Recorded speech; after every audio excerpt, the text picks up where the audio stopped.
Bungie is reportedly laying off 50% of their entire staff, according to a French journalist. It's a pretty funny caption there. French journalist, yes. Journalist Paul Tassi providing some more insight onto this, responding to a comment that had said, I saw a post on the Marathon Reddit saying that Sony's laying off half of Bungie. That can hardly be true, can it?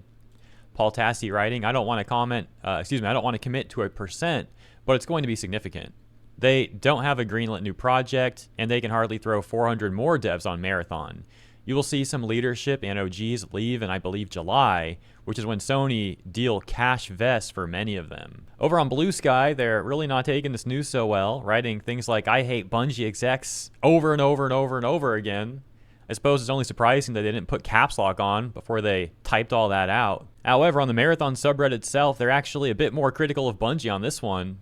Talking about the news here in this post, reads, once again, Bungie laying off 50% of staff according to French journalist. Top comments like, makes sense. You don't need 800 plus developers for Marathon. Sad, but makes sense. Response reading, I genuinely want to know, like, what did all the staff do? How did the work break down? The only explanation I can think of for so many staff was that large chunks were always working on incubation projects that never saw the light of day. Another response saying, you don't need 400 either, to be honest. Looks like we're getting Marathon, and only Marathon for a while. I don't understand. Do people really expect something else? If Marathon doesn't succeed, the entire studio's closing. And elsewhere on Reddit, our gaming leaks and rumors talking about the news as well. Destiny had like 165,000 players this morning, while Marathon had like 15,000. Why the heck are they abandoning Destiny? Bungie spent the last decade not giving players what they want. I guess they aren't about to start doing that now. It's incredible how Bungie screwed themselves over so badly.